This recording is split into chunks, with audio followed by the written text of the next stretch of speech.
Salute, salute. Salute to God, the creator of everything, the Most High. And I'm going to cut this intro short because there's a lot of work that's got to be done. But I want to say, continue to wipe your feet on my welcome mat as you come in by hitting that like button, subscribe button, notification bell, share these videos. It is greatly appreciated. And you guys are the real MVPs, the ones that come in here and do that and know that some of us make a living this way. Okay, now, you might be wondering why you're staring at a hurricane banner. That's because if you know anything about Mr. Uncut Consciousness, I'm a lifelong die-hard hurricane fan. So I want to say it's almost football season and the U is back, baby. All right, here we go. Plus, I ain't feel like being on camera this morning. All right, but we gonna get it, ladies and gentlemen. We gonna get it. Now, I also want to send a congratulations and a shout out and a salute to my boy, my favorite boxer of all time. You know what I'm saying? Terrence Bud Crawford for moving up 4 weight classes and still, retaining them belts as he go.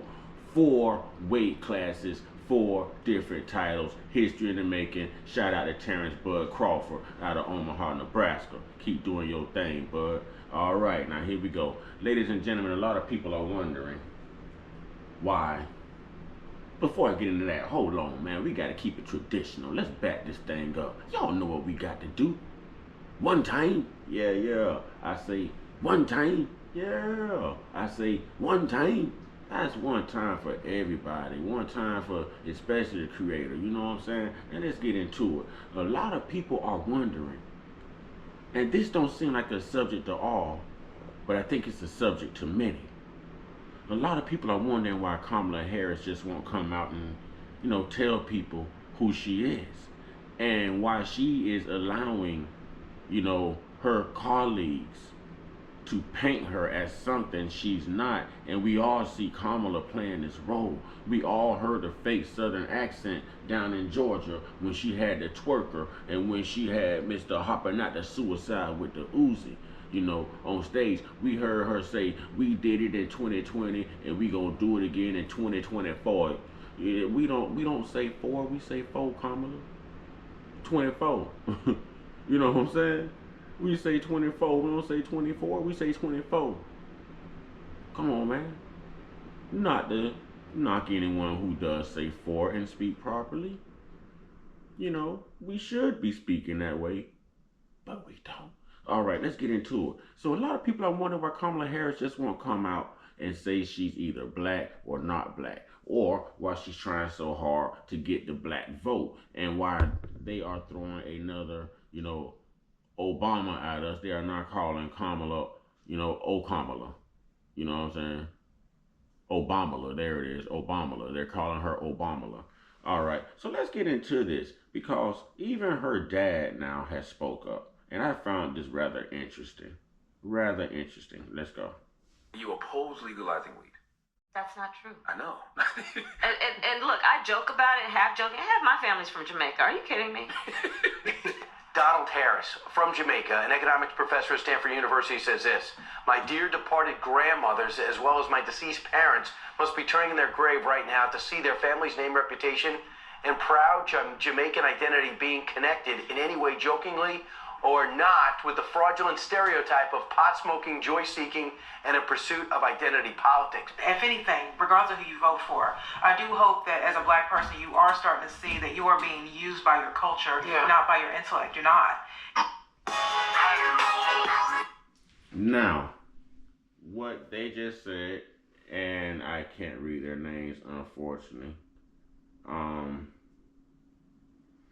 We'll get back to it, but I can't read these sisters' names. I see Cara and Danielle, maybe. Maybe it's Conway with Cara and Danielle. But anyways, Convos with Cara and Danielle. All right, my apologies, sister. Y'all go over there and subscribe. Wipe your feeling the welcome, man.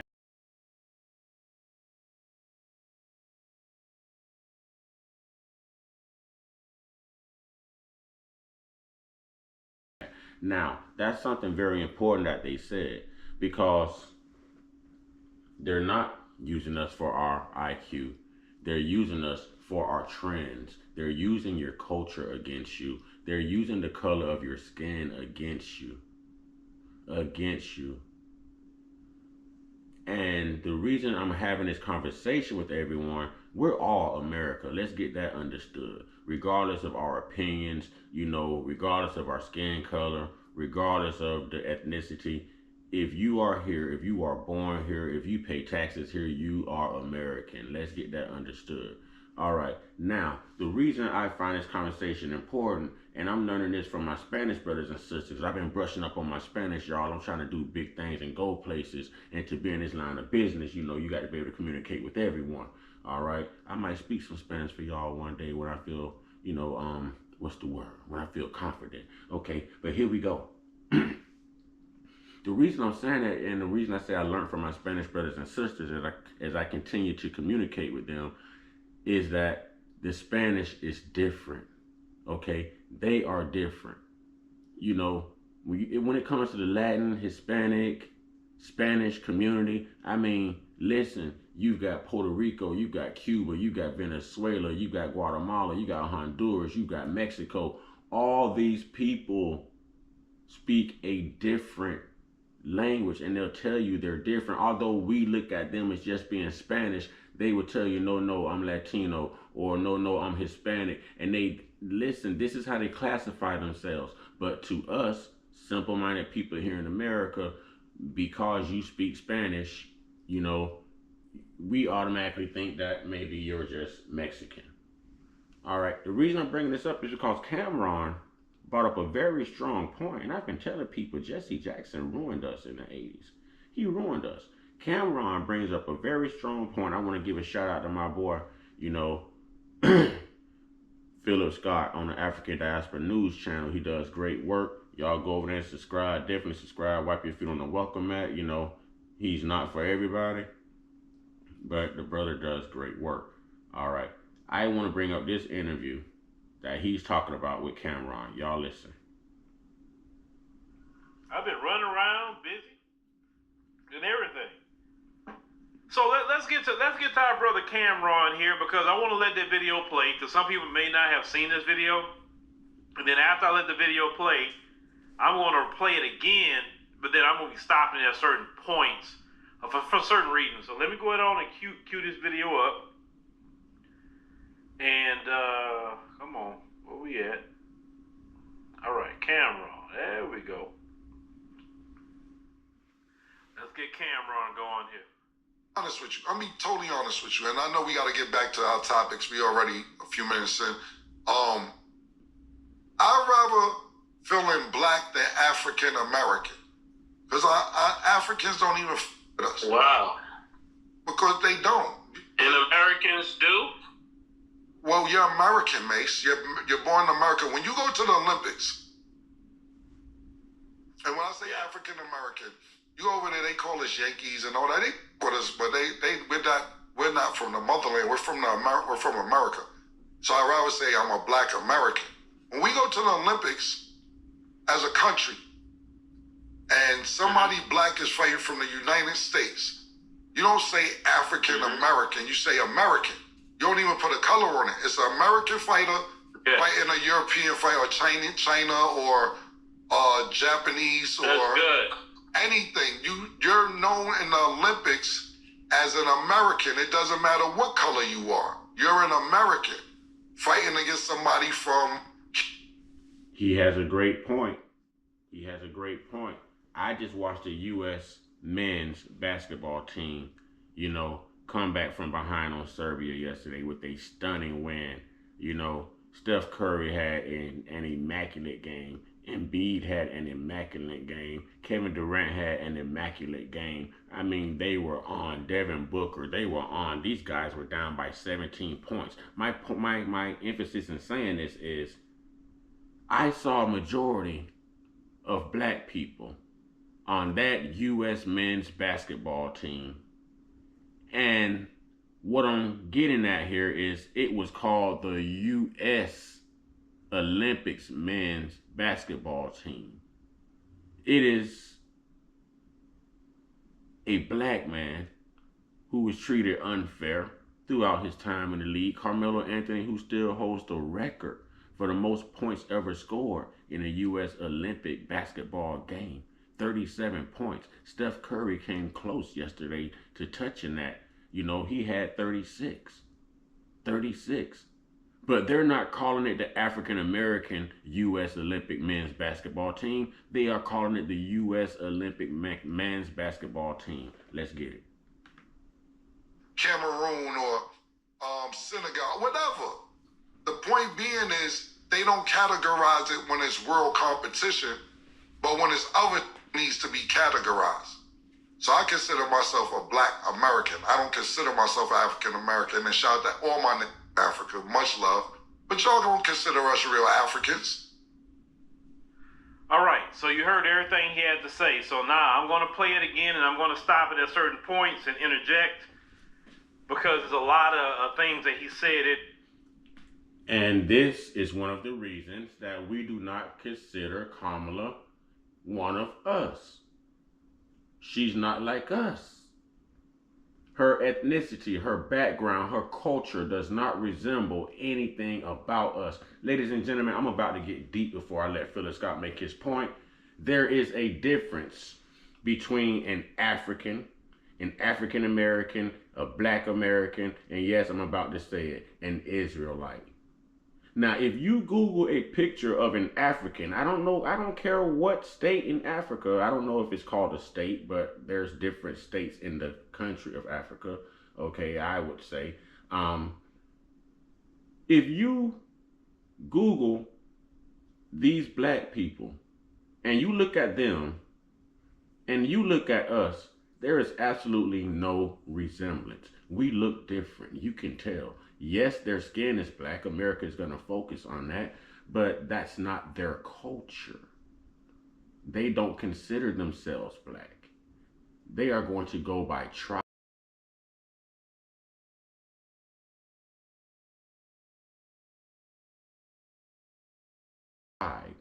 If they're Nigerian, they're going to say they're Nigerian. If they're Ethiopian, they're going to say they're Ethiopian. You know, that's how they get down. If they're Somalian, they're going to say they're Somalian. All right? That's not how they describe themselves. I, for one, has never been to Africa. Now, to get back to my point, if you Google a picture of an Israelite, ladies and gentlemen, there is an argument that they look like us. I have done this. They look like black Americans. Just do it. Just Google a picture of an African, then Google a picture of an Israelite, and you tell me who favor us black Americans the most. Now, I'm going to get back to Philip Scott and let him make his point real quick. It in here, so let's start it again. Honest with you. I'm being totally honest with you, and I know we got to get back to our topics. We already a few minutes in. I'd rather feeling black than African American. Now, let's stop right there. Forever in this country, United States of America, we were called black. You had the terms black power. You had songs like I'm black and I'm proud. You know, black love, black this, everything black, right? Black excellence. We identified ourselves in this country as black. The African American thing, if you want to talk about that, that came, in the 80s or so with Jesse Jackson, that we have not always labeled ourselves as African American. We always label ourselves as black. So saying we're black American is really what we always said what we were. I'd rather be called a black American because I've never been to Africa. I've never left this country. I'm a black American. That's what I am, a black American. And you can't change that. No title can change that. You know, this is where I was born. This is where I am. This is where I've always been. This is who I am. You know, so I have no problem being described as a black American.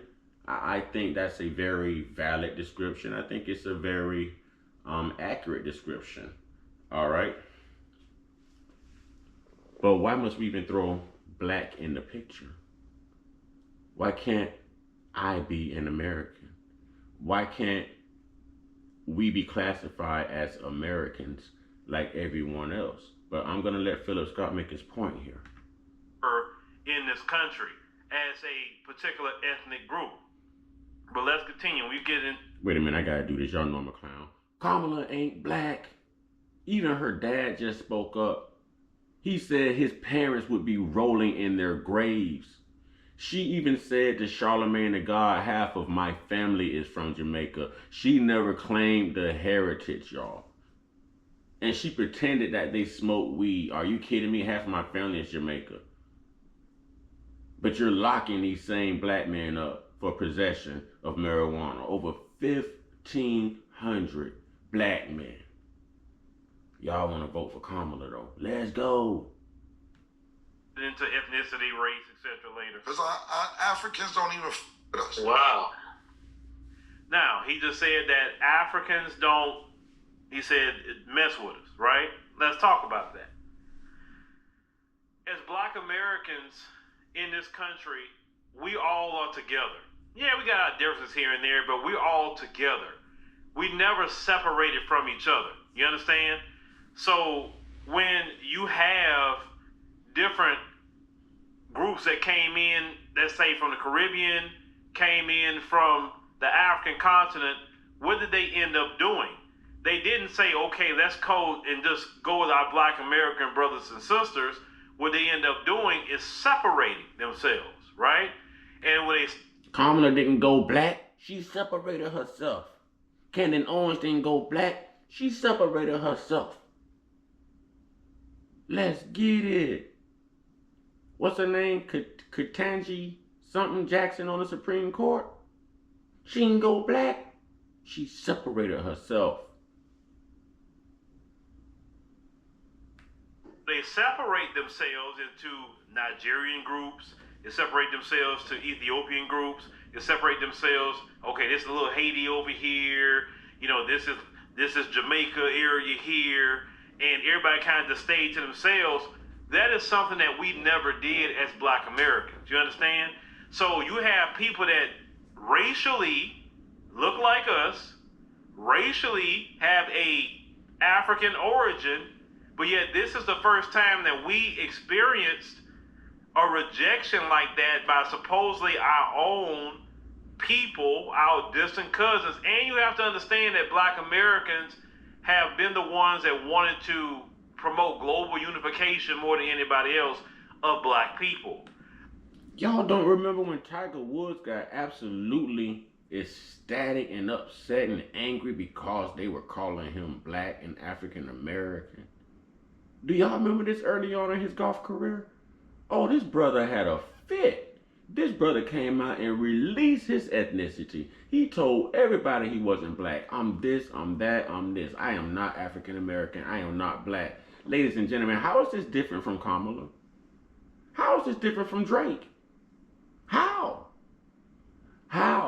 But she's going to put on some pearls, some sneakers, a pantsuit. She's going to bring a twerker and somebody who hops out of his suicide with a Uzi to convince y'all. Twerking at a Democratic rally when you should be discussing policies and giving people a reason to want to vote for you.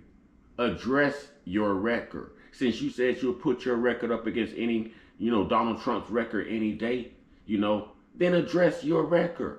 Address your record. Convince the people. So when black people said, okay, in the 1960s, let's fight for our distant cousins to come over here, and we thinking in our mind they will come here and be assistance to us in the struggle as black people, right? But when they came here, they wasn't trying to get involved with any of that. They parents, the ones that mostly came here first, which they were vetted by the U.S. Embassy, that's what people don't realize.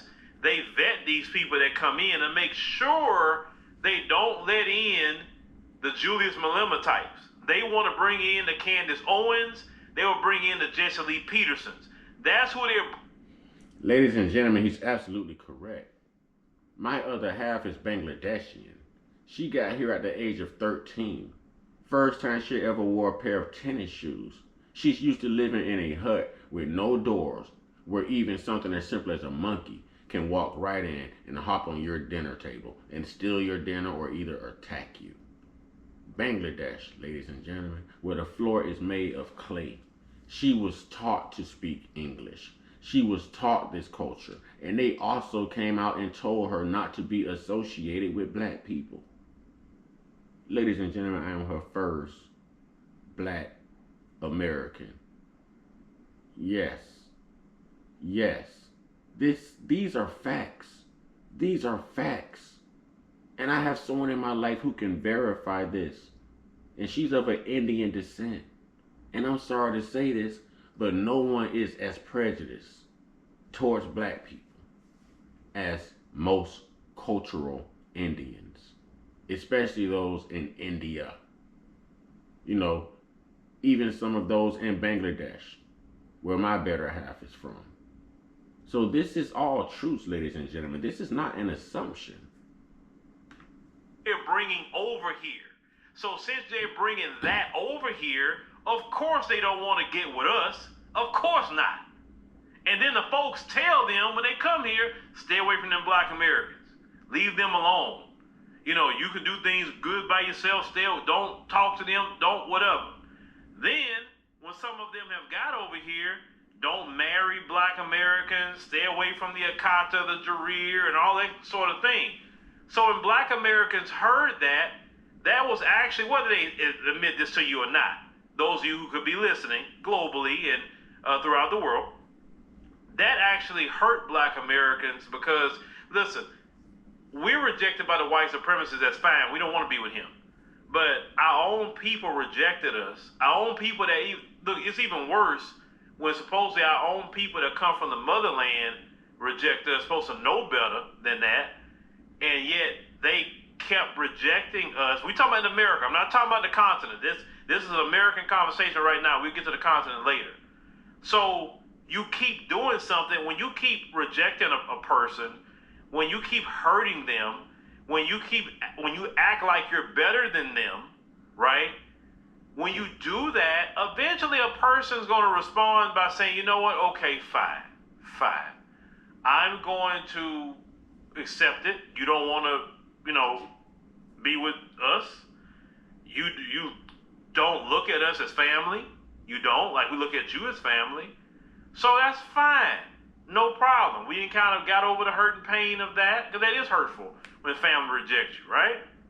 So now, sometimes the hurt turns into anger. You understand what I'm saying? And so now, you're seeing some of the vitriol now of some, not all, some black Americans with anything related to the identity of Africa. Now, for a person to say, now that's big, and I'm going to stop that right there, but I will put both of these links in the description box. What he's saying has value to it. When it all boils down, some of us may have an African DNA, but that does not make us African American. We were born here. That makes us American. If it does not matter when we are representing this country in the Olympics, and shout out to everyone of all races, of all backgrounds, of all ethnic groups, of all cultures, of all beliefs, because we are all Americans.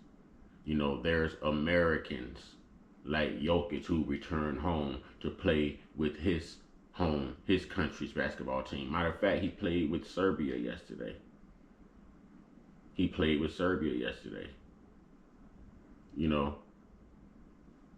But that doesn't mean that he's not American. Joel Embiid will tell you where he's from, but Joel Embiid will also tell you that now he's American.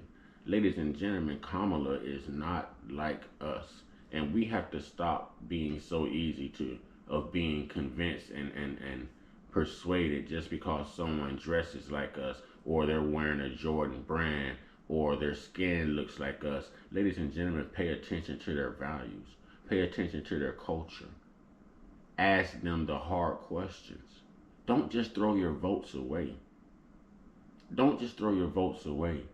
And listen, right now I want to start I want to start a challenge, a trend. I want to start a change.